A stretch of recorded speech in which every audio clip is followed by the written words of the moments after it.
now entering the horror sanctum.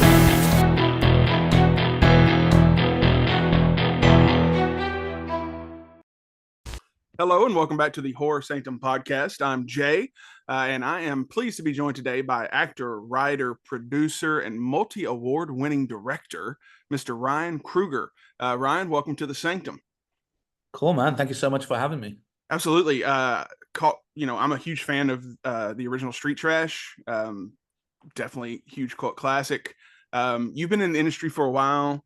2020, you gave us the trippy fried berry, which we'll talk about. And then last year you gave us it's a spirited sequel. Is that the correct phrasing? Yeah, for it's like a Street Trash? loose sequel, yeah. I think when I first saw it, I was under the impression it was a remake. I'm like, it doesn't really feel like a remake. It feels like there's something more. So spirited sequel to the 1987 cult classic Street Trash, which is available on limited edition Blu-ray today, February 17th. You can also order it on HMV and Amazon. Vinegar Syndrome also has a pretty sweet version of it that I have in the mail. It's coming at some point, so you can get that as well. And why not? It was a fun film. So we'll dive in. My first question, this was your second full-length directorial film, right? Why was Street Trash where you wanted to go with a film? Like what inside you was like, you know what? I love this fucking movie. I'm going to make a sequel to it. Yeah, it's funny. I get that asked a lot, but the funny thing was that I didn't. I was approached to do this film. The producers had the rights for the film, and when I premiered Fried Barry on Joe Bob's Last Drive-In in the States, a lot of people were saying I would be a good fit to do a Street Trash movie. And I saw that, but I didn't think anything of it. And then the producers that had the rights to it approached me saying, "Do you want to write and direct this movie?" And I was like, "I'd love to." And straight away, I was like, I grew up with the original. It was one of those VHSs that I had or watched it early, late at night, early morning on my TV and my little TV in my bedroom. And it was just one of those things me and my mates would watch. So I knew what the film was, and straight away I was like, I don't want to touch the original. I want to make a loose sequel and make something completely different, but have that Street Trash DNA so that it ticks those boxes. So that for some reason in my head, and I have nothing that I read to suggest this, I just thought it was something where it was a passion project, and you're like, I'm gonna go and I'm gonna make this movie. So you were just approached to direct it. So after they saw Fried Berry, they thought you would be a good fit. Yeah. And it was like I never thought I would. I never thought I would do a Street Trash movie. It's like crazy. If anything, because we mention the original movie in this movie, and it is that for a new audience, a lot of people don't even know what the fuck Street Trash is. The original. It's one of those small films in the 80s, but if you don't know those genre movies back in the day, I mean, you're not gonna know it. So this, My Street Trash is it can be a standalone film, and for the fans, it's a loose sequel. There's plenty of nods to the original, and I think the cool thing is when people discover that it's a loose sequel, then they'll, I found that a lot of people have gone back now to watch the original film if they haven't seen it, or they've watched this and they go, oh, what else has this guy done? And then they've gone to watch Fried Barry if they haven't seen that. So it's a pretty cool circle for all filmmakers involved just to, reconnect or relook at work, which I think is pretty cool. Yeah, absolutely. One of our first probably top 10, well, one of our first 10 guests we had was Frank Farrell. From the original. He was a lot of fun to talk to. Told us some good stories about that. And of course, he was in Spookies. Are you a fan of Spookies? Yeah. Of Another course, Gonzo he's movie. super nice. He's we've never met, but I've spoken to him many times online. He's really cool, and he's been super supportive. So yeah, he's been ace. He's been really cool. So we'll probably bounce around between Street Trash and Fried Berry, but Fried Berry. So that debuted on The Last Drive-In, right? How surreal was that? Like not only to get picked up by Shudder, but like, hey, you know what? We're going to show this on Joe Bob's Last Drive-In. Yeah. So what's crazy about that is So I remember, um, I guess I didn't know his name, but I remember Joe Bob doing, film reviews. When I was a kid in England, I remember watching some of these like reviews that he did. But the thing is, because I've lived in South Africa for the past 17 years, obviously we don't get the last drive-in. So I didn't even know what the fuck the last drive-in was. And because we don't get it here. So I've probably come across it online and I've probably watched clips of it, years ago, but it's purely because we don't get it here. So, and that, it wasn't like a thing. And then, yeah, the more I learned about it, I was like, fuck, this is really fucking cool. This is shit. This is really fucking big. And it was. And when, when Fried Barry premiered on Last Drive-In, it was insane. Like the amount of people that were watching the film and commenting on Twitter. And I think I'm trying to remember now. It was something like the second most talked about thing on Twitter that night. Like it was fucking insane. Like it was crazy. And the amount of I sat there not watching because I don't have Last Drive-In, but I sat on Twitter trying to speak to all these fans and speak to these people watching the movie. And I just couldn't keep up with it. It was fucking insane. And the feed was just going and going and going and going. So it was pretty crazy. And that really, I think, made a massive difference and a massive thing for fans of Fry Barry and really built that massive audience for the movie without a doubt. Oh, I'm sure. And typically he plays movies that we've seen before, so I think maybe 3 or 4 times he's actually debuted a movie. Yours, Fried Berry being one of them, which Fried Berry is fucking nuts, dude. It's nuts. And you wrote this yourself? Yeah, yeah, How yeah. did this come to fruition? Like, where did this idea come from? The thing was, what I think it's so important for a director to make the right first movie. And it's easily said than done, because you don't know how you're going to make your first movie. You don't know if anybody's going to give you money to do your first movie. So it's very up in the air, and you never know what you're going to do. You never know what investors are going to like this idea more than that idea. Before I made Fry Barry, there must have been uh, over the years, there must have been about 6 or 7 people that approached me and said, I want to work with you, Ryan. We want to do a film with you. And every time that happened, I used to get super excited and then it would fade away. And the next person would come on and they would say, yeah, yeah, we're going to make a film. And then it would fade away. And it just got to a point where I'm like, wasn't excited that I would meet the people and they say, oh, yeah, it's going to happen. And I'm like, cool, yeah, yeah. And they're like, why aren't you happy? And I'm like, I've been in this scenario like so many times. If it happens, it happens. It's fucking great. If it doesn't, then it fucking doesn't. But it's not really up to you. It's up to the money guy. So if he says yes, then you say yes, then I say yes, and then it fucking happens. So it's that whole thing that it's very hard to tell. So for me, I got to that point where I'm like, I'm fucking over shooting music videos. I want to do features. I've always wanted to do features. I've got so many scripts that I can do. Which one do I do? I haven't got money to do one, but I'm just gonna go out and I'm gonna try and make a movie. And Fry Barry was not on my table. And then I was trying to pick which one to do, and I couldn't choose. And then I got the idea. Because I shot a 3-minute experimental called Fry Barry, and it was basically just Barry in an abandoned building, off his head on drugs with his highs and lows, and that was it. So that did kind of well, and I thought, how could I turn that into a feature? Because there was no plan to ever turn it into a feature. And then I got the idea how it could all work and how I could make this film. And then that was it. I started writing, and a month later, I started shooting, and I started writing as I went. and I was just writing as I was going, and I shot 28 days over a year and a half. And when I got the idea, I just knew this is the right one.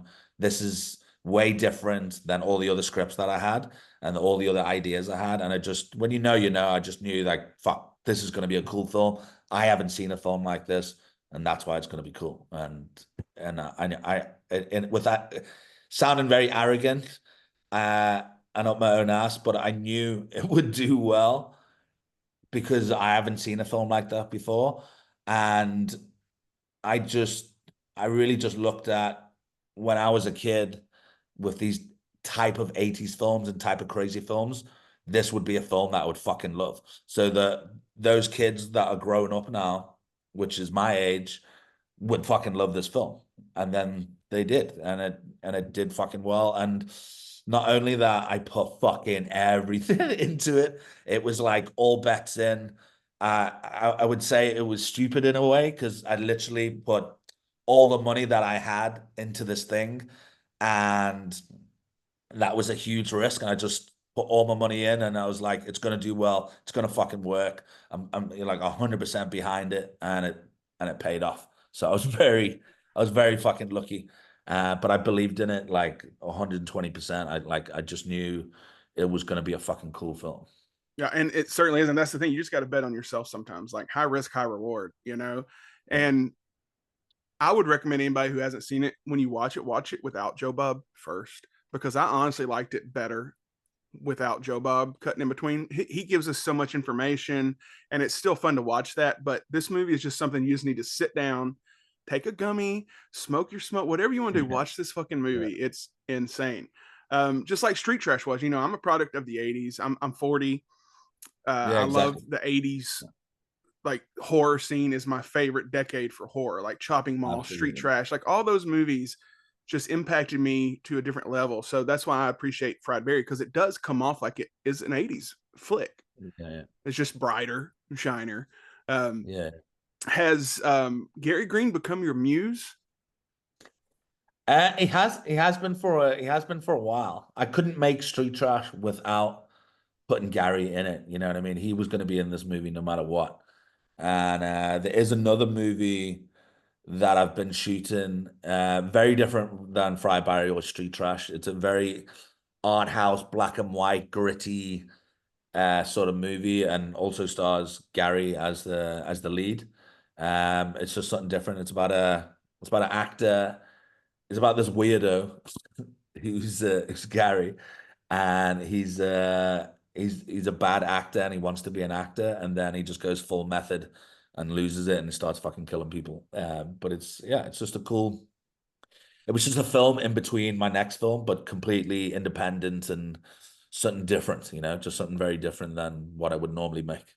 All right. I am curious, what's he like when he's not shooting? Uh, he's interesting. He's an interesting cat. He's the nicest guy.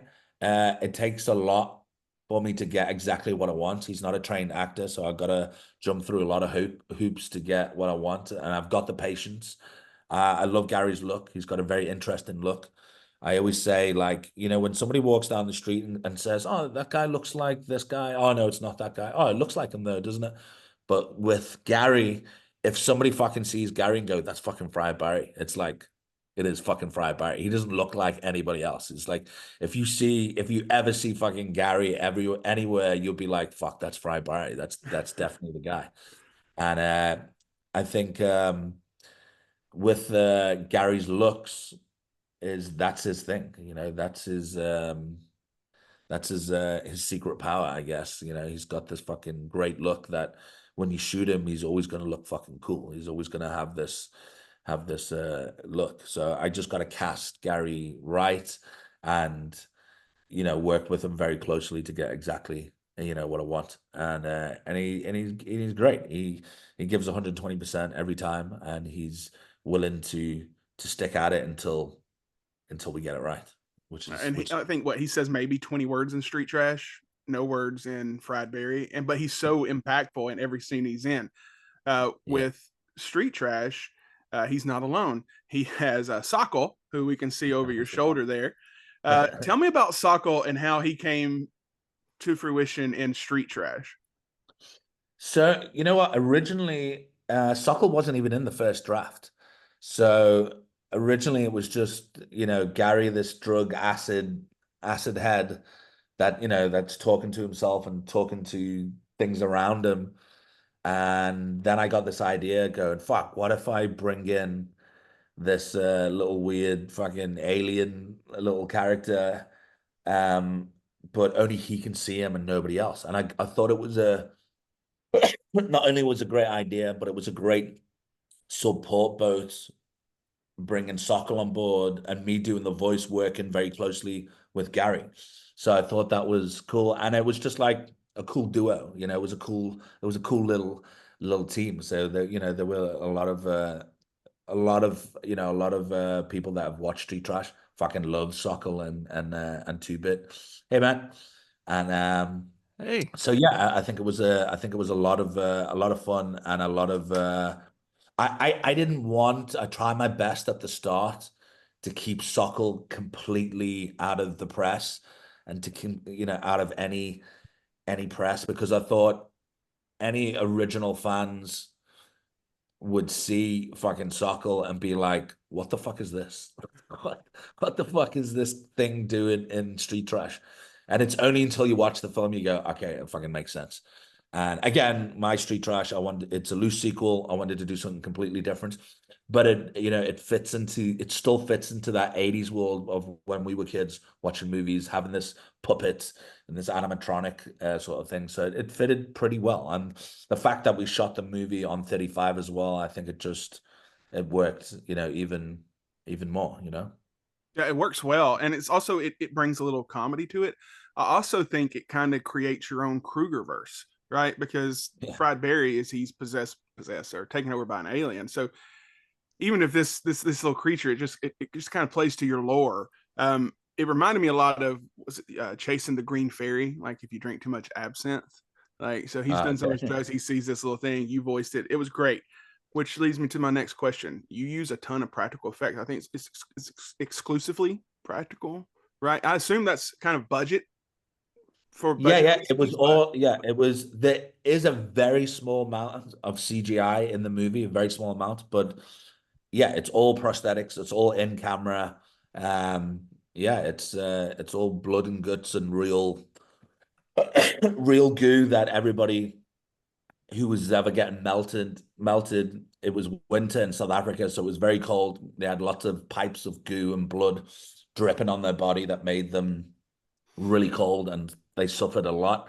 But I think when they watched the movie, they were happy with the results of what we got. Whether they'll do it again or be melted again in another film, that's another story.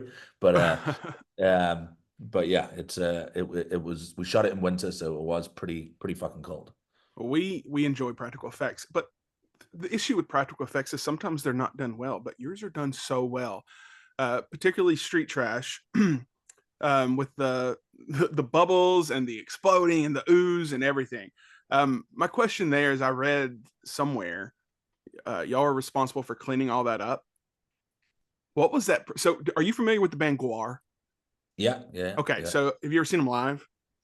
No, yeah, I've seen a lot of videos with them. Like, yeah, somebody's got to clean that shit up, man. Right. So I've seen them live twice, and the first Yeah. time I was off to the corner because they spray like alien semen and blood and everything Yeah. all over you. Like you get fucking drenched. And I'm like, I wear hearing aids. I'm like, that's gonna be an issue. So I went and stood over to the side, and the singer, whatever his name is, he just looked over, and there were a couple of those over there. He just took his 4 dicks and just, I mean, I was drenched head to toe in green.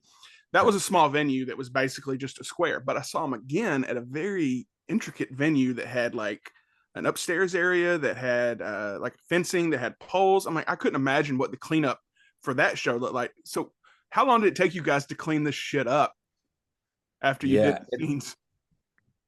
Well, on some of the scenes, when you don't see the floor, on some of the scenes, or should I say, some of the shots, when you didn't see the floor, we put a big sheet down just so it was easier to clean. And so, like for example, in some locations, it was like towards the end of the film, there was we're shooting outside this big fancy theater. It's all these concrete steps, and you know, it's a big government building, and it's a really posh, beautiful building and stuff. So we put a lot of sheets down to capture all the goo and blood, so it would be easier to clean. But straight after every single scene, there was always somebody like scrubbing stuff or scooping it up. Sometimes it took a lot of a lot of time to do so. And I remember when the opening scene of the film, we shot that over a year before shooting the film. So that was shot to try get money originally for the film. And when we shot that, we had a very small crew when we shot that scene. We used so much blood and goo in that place, in that scene, and in that location. It was a old broken down uh what was it was a abattoir, like an old abattoir. So you've got to pay to shoot there, and you've got to obviously clean up once you finish there. And it wasn't just like some abandoned building that we could just like, all right, let's just go, just fucking leave it or go. It was like, we had to clean up, but there was so much blood and goo, and we had no lights towards the end, or we had a little like light, and we had bin bags, and we tried to clean it up, but there was just so much. It was like this. It was like this thick off the floor, and the only way I could make it look semi-normal is just to spread it out and just push it out. So the floor ended up being like dyed like red and like purple, but we just had to like push it out, even it out throughout the floor, so it would like dry out kind of vibe. So yeah, that was funny, and that took like forever. I want to circle back to, you said that you had been approached by people before about directing their films and the rug was continually getting pulled out from under you. Were any of those films that actually ended up getting made? No, well, it was producers speaking to me, wanting to work with me on my concepts and my ideas, but it just never happened. So it's Street Trash is my second movie, so I'm still pushing other scripts that I've had since then, and then again I get new ideas and other stuff that I want to do and stuff like that. So yeah, you never know what's gonna happen. I mean, after Fry Barry and riding that wave for such a long time, and a lot of fans reaching out and stuff. And then it obviously got to a point where I was like, oh shit, what, what, when am I going to make my next film? When is that going to be?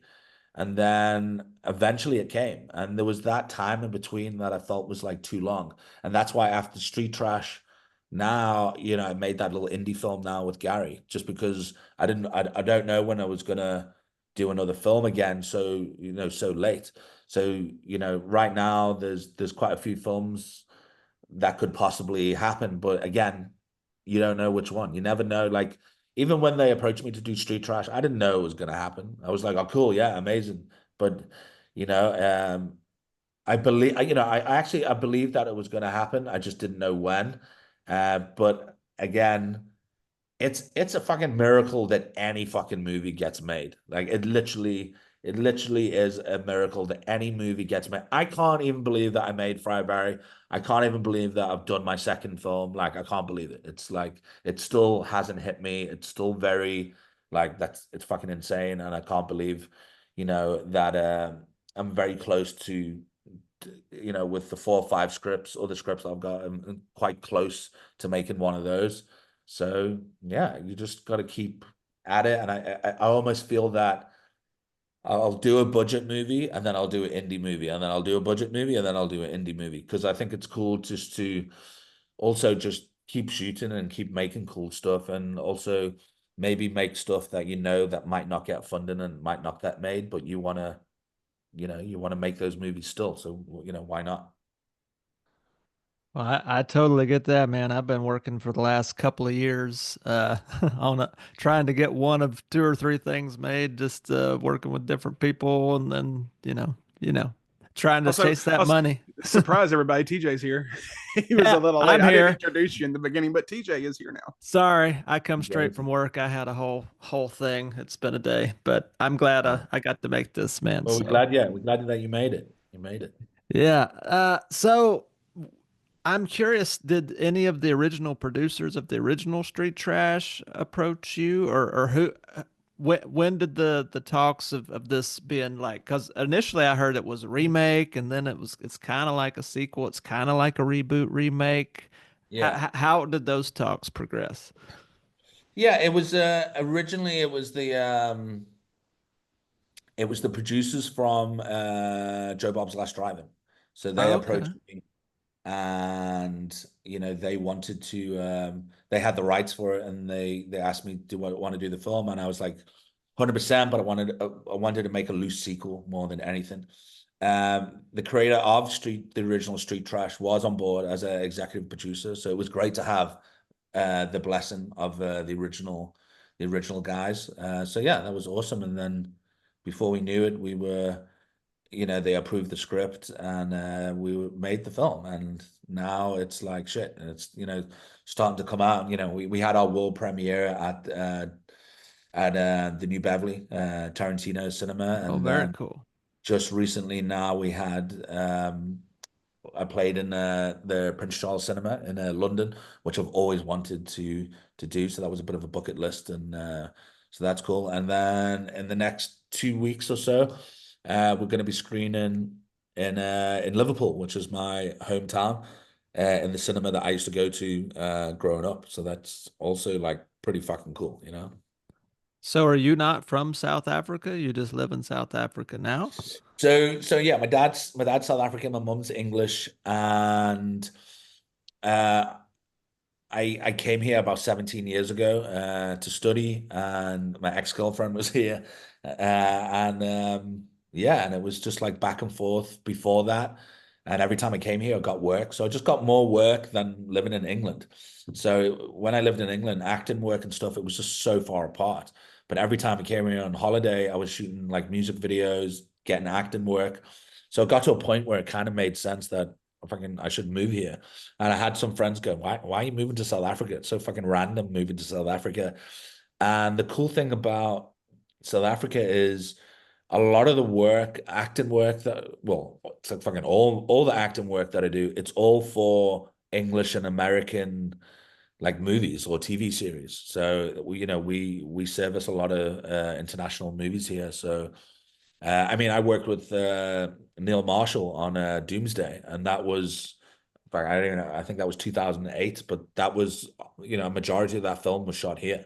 So, you know what I mean? It's crazy how I've got to work with some amazing people that some people have watched like stuff and go, "Oh, Ryan, why didn't you tell me you were back in England?" And I was like, "No, like we shot it in South Africa."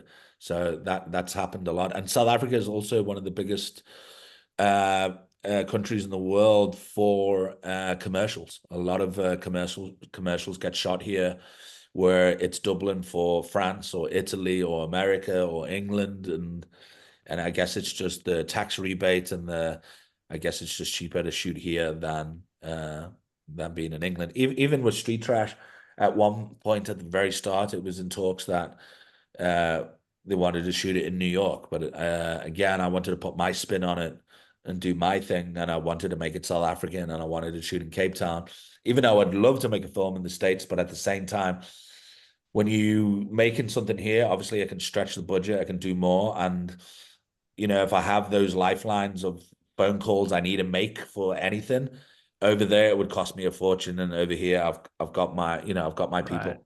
I It was imagine it's definitely so the right expensive to decision. shoot in New York, and then all the headaches and the hassles of trying to block off spaces and stuff. Yeah. Yeah, yeah. So, since you mentioned Neil Marshall, another great genre director, how was it like working with him? Did you pick up anything from watching him work?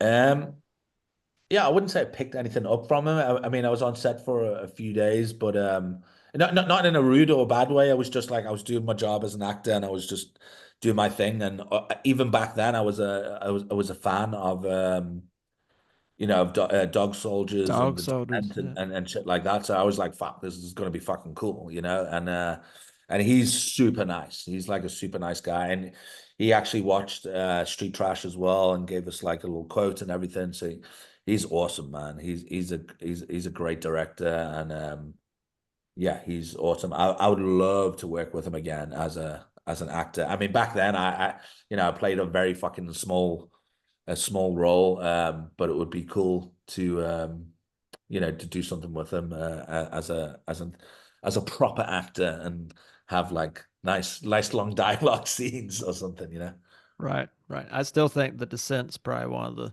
scariest movies I've ever watched. Yeah, it's fucking cool. Yep. It's a great movie, and Yeah. it's obviously loads of people know about it, obviously, but I think there's a lot of people that just it's just under the radar where they haven't Yeah. seen it. Like, fuck, you got to watch it, and then they watch it and they're like, oh my God, that's amazing. Like, it is a fucking scary fucking, yeah. It's a very cool film. There's a cave in East Tennessee in the state where we are that showed it and shows it every now and then around Halloween, like in the Yeah. cave in a big Oh, theater. really? That's Yeah. awesome. That's so No, Yeah. fucking thank cool. you. No, thank you. I would piss my pants. Yeah.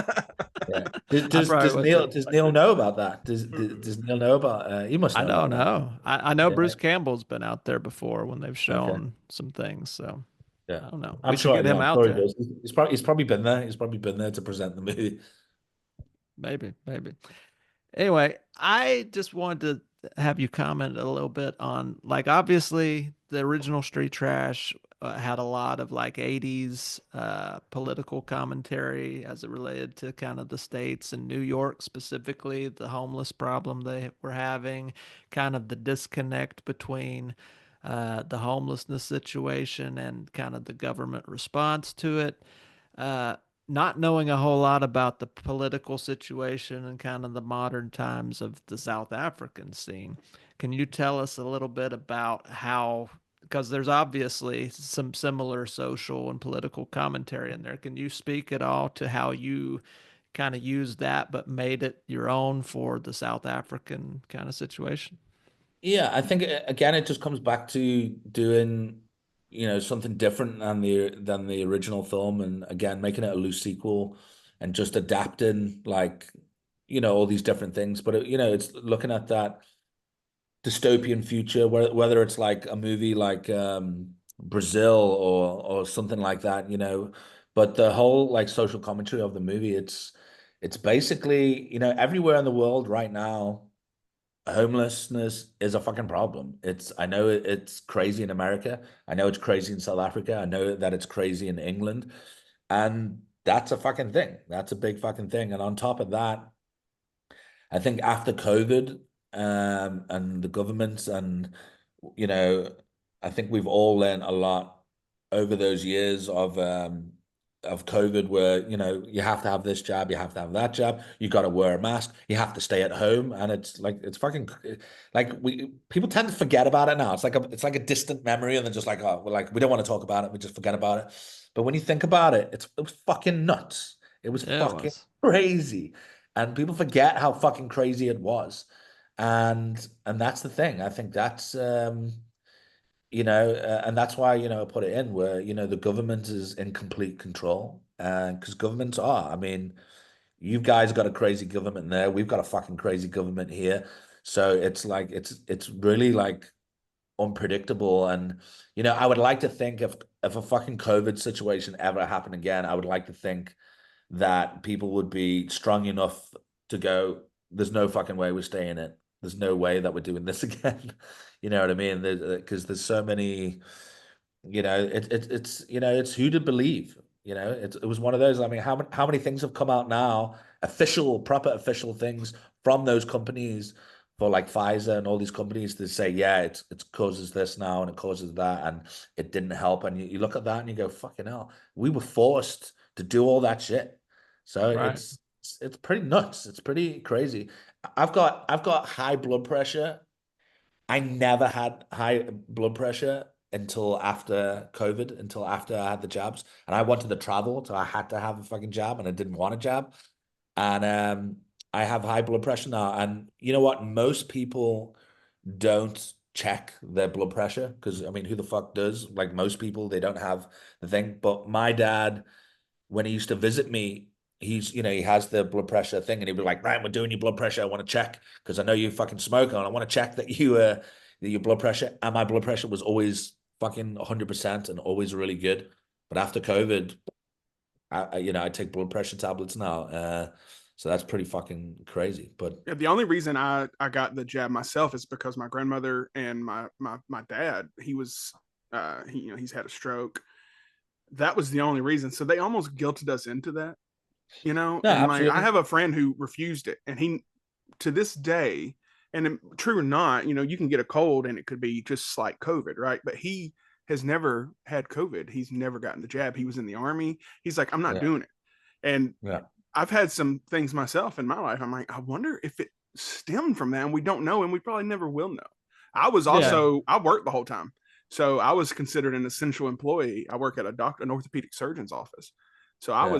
I was working the whole time. I was around people. The best part about COVID, though, I will say, was the traffic. I mean, it cut my That's commute true. in half. It was Yeah, better. Yeah, I was a teacher at the time. Actually, I was a principal of a small pre-K to 12th grade school, and that yeah, was a nightmare trying to keep that thing going during lockdown when nobody had ever done a lockdown before, you know. yeah. No, it's nuts. I was doing fry Barry press, and I was doing yeah, I was making like marketing for Fry Barry, and yeah, it was a fucking nuts time. But again, I mean, look how the world was. It was fucking nuts. So nothing is impossible. Nothing is too far fetched, and that's why when you mention something now, people got to think back and like this is what I always say. If I said to both of you next week, before COVID, before lockdown, if I said to you both, the whole world's going to go on lockdown and everybody's going to stay at home, you would think I was nuts. You would think like Ryan is fucking nuts. Like how the fuck can he believe that? And it fucking happened. You know what I mean? I didn't say that, but obviously it fucking happened, and the whole world fucking went on lockdown. Now, if you So said I'd and, believe you, I wouldn't have yeah, believed you 4 years ago. yeah, yeah, yeah. So anything, but you know what I mean? Anything is possible. Anything is, if that can happen, fucking anything can happen. I'll tell you that now. So how did the whole COVID situation affect your campaign for Fried Berry? Um, it actually went really well. Funny enough, when I finished the film and then COVID started to happen, straight away I thought, I've Right. just made a movie. It's my first movie, and now fucking this fucking COVID thing happens. It's gonna ruin my film. It's gonna and it was funny because I still played at a lot of festivals a little bit later on or during, because remember there was some countries that were less hectic about the COVID, the whole rules and stuff. So some festivals were going on, some festivals were online, and what happened was, because so sometimes you would have 350 to 600 people in a screening, and now because it's online, there would be like fucking, like triple the amount, or like 4,000 people, or watching this movie. So you like, oh my God, like it actually got more eyes on the film. And I think at that time there was some films that were finished, and there were some films that still needed post, or still needed like one day of shooting or whatever. So I guess we were very lucky to finish the film at the exact right time where the film was completed, and then COVID happened. So I was very lucky. And funny enough, I traveled more in COVID than my whole life. I traveled more in that time. I went to Spain. I went to Ukraine. Oh wow. Uh, I went to San Francisco. When I was in the States, I was in San Jose, San Francisco. I went to LA, like all these things. I was like, fucking hell, I traveled more than I've ever fucking traveled during that time.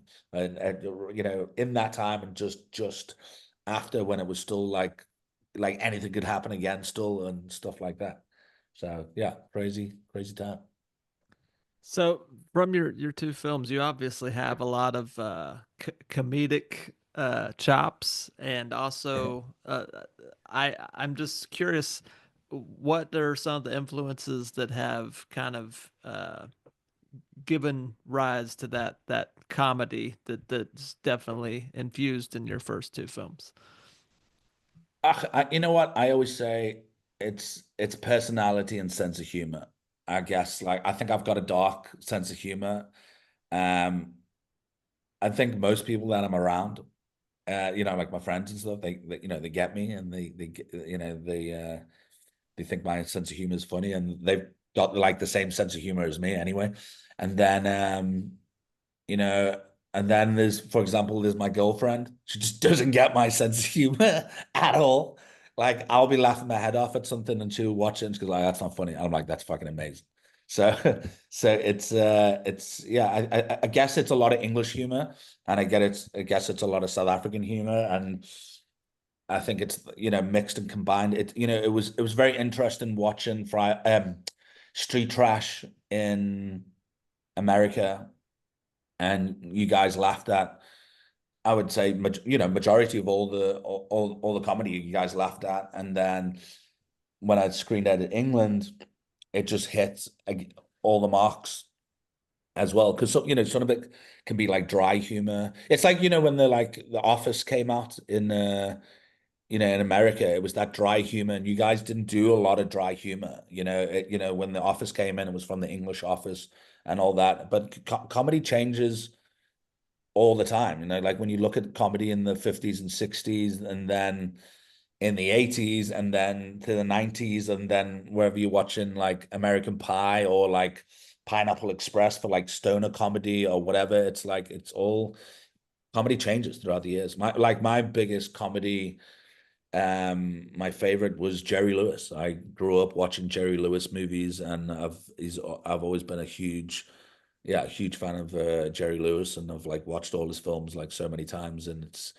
it's all different.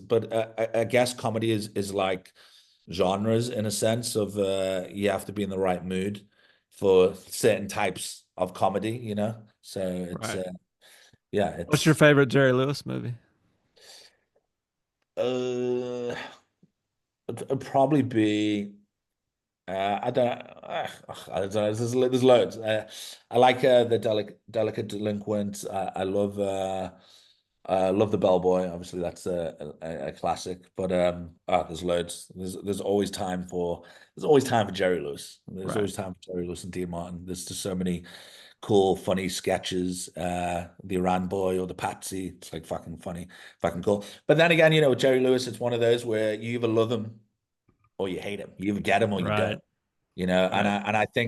I think Fry Barry, not that I'm saying there's Jerry Lewis humor in Fry Barry, but I mean Fry Barry was also one of those films you either get it or you don't. There's a whole narrative and character arc and plot points in Fry Barry, but somebody could also look at it and go, oh, it's just one thing happens after the next. But at the same time, there's a lot of heart in Fry Barry, with his wife relationship and stuff like that. There's a lot of heart and there's a lot of depth within the film. It's whether you're sitting there taking it all in or just watching it. But again, it's one of those things where, I've got that social comedy for street trash, and it's serious, but at the same time, I'm not trying to fucking win an Academy Award. It is a fucking melt movie, and it is a comedy, and I can step back and go, this movie's not taking itself too serious at all. It's like it's a fun comedy film, and just watch it and have fun. Right. So our other co-host who wasn't able to make it had something come up at the last minute. He does a thing called Kellen's Fast Five, and in the spirit of keeping his spirit here with us, I'm gonna do my best attempt at one here, and it's basically I'm going to ask you five kind of rapid fire questions, and you just say first thing comes to your mind. Okay. I'll try my best. Okay. Uh, biggest acting influence. Oh fuck, man. I'm not good at this game already.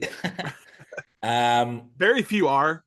Right. I think we just interviewed Spider One, and I think he took like 5 minutes on each question. So Yeah. it is what it is. That's It's what I said. fine. I'm stuck at this game already. I don't know. Fuck, dude. I don't know. I'm gonna say I'm just gonna give a random answer of a actor that I love, Sam Rockwell.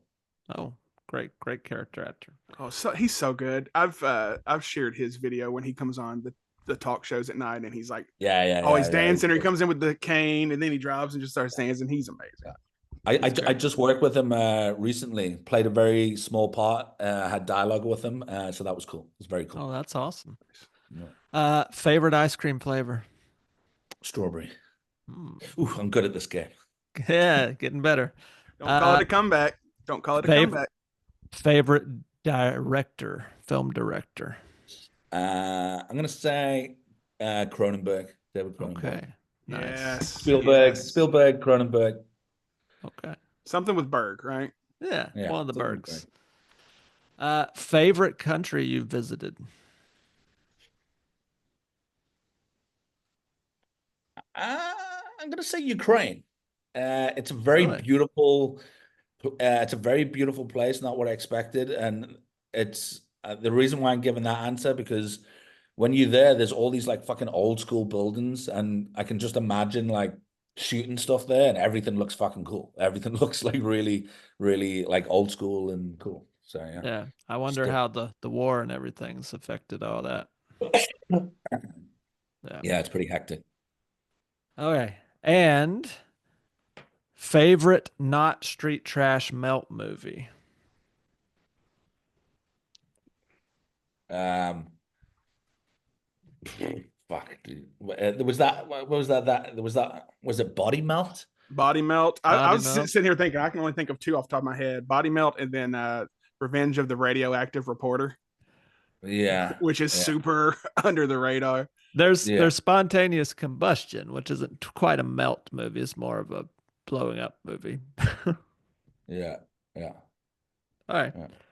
All right, Jay, you want to take us home? Yeah, so Kellen had his Fast Five too, but they were pretty close to what we've already talked about. But he did have one I was interested in your answer. He said, in the vein of street trash, was there another classic horror film you'd like shot at to either remake or do a sequel? I have been in the talks with they have the rights, and I wrote a pitch deck and treatment for it that could possibly happen, which they were really happy with the idea, and it's the best idea that they've had so far is to do Frankenhooker. Oh, that'd be awesome. Nice. Yeah. Like a sequel or a remake? That would be a remake. That would be a remake. I am a fan of Frankenhooker. I have the poster over here signed by Patty. Cool. That's a fun Cool, film. cool. You should check out, you didn't look like you recognize the Revenge of the Radioactive Reporter. You should seek that one out and check it out. Yeah. I'll check it out. There's a ton of 80s horror. Like, listen, 80s horror is the fucking best. Even not horror, just in general, fucking 80s movies is the fucking best. There is a lot of fucking horror films that I'm like, fucking, I can't remember the names, but as soon as I see the poster, I'll be like, oh yeah, this happens and that happens. And so yeah, 80s cinema is like by far like the best fucking films. Agreed. I am halfway through a book that I think if they ever did an adaptation, you would be fantastic for. It's called The Untouchables. It's kind of hard to see with my lights. Robert Brockway, but it takes place in two different times. So it's in the 70s punk scene in New York and then Los Angeles in current day. So angels are a real thing, but they're not the angels we think. So they're like these beings that watch us and follow us. And when we just keep going into the same routines day after day, like us going to work every day, they come and basically take you away from yourself. Like solvent is what they call it. So you're just like a shell and you do what they want you to do. And there's like these tar monsters that have gears for eyes that like touch people and disintegrate them. Like I'm reading this the whole time, and I swear to God, there's a homeless guy in it, and I'm picturing street trash. Like when I'm reading the scenes, I'm like, this sounds like street trash. I'm envisioning street trash. Like if I don't know how much of a reader you are, but I found this book for $3 at a buyback shop. I highly recommend it. And again, it would be a good film to see you get your hands on. Cool. So, all right. Yeah. That's going to be it for this episode. Be sure to subscribe to our YouTube channel, to wherever you're listening to this podcast. Follow us on Instagram, TikTok, Amazon Music. We have a playlist. I put some songs from Street Trash on there in preparation for this episode. And join our Facebook group, The Horror Sanctum. Ryan, thank you again so much for hanging with us. This 8-hour time difference was a lot. We really appreciate you sticking it out with us. You want to take a second to tell everybody where they can find you, your films and anything else you want to plug. Cool, man. Yeah, thanks so much for having me. I really appreciate it. Thanks for your time, guys, and I'm so happy that you enjoyed Street Trash. Yeah, anybody that hasn't seen it, check it out. You can also find me on Instagram and Twitter, a Ryan Kruger thing. Same on Facebook or RyanKruger.tv. So go check it out. And like I said, Street Trash is available today. You can get it on Amazon. You can find it at Vinegar Syndrome. Go check it out. Watch the original as well. I think our missing co-host, I don't think he's seen the original. So I don't know how much you would appreciate the spirited sequel, but we're definitely going to make him watch it. That's one thing about this show. We have my best friend for years. He's really not a horror guy. So it's us force feeding him movies we want him to watch and talk about. It is a lot of fun. So, all right. Thank you again. All right. Sign off. I'm Jay with Ryan Kruger and TJ. And until next time, keep it spooky.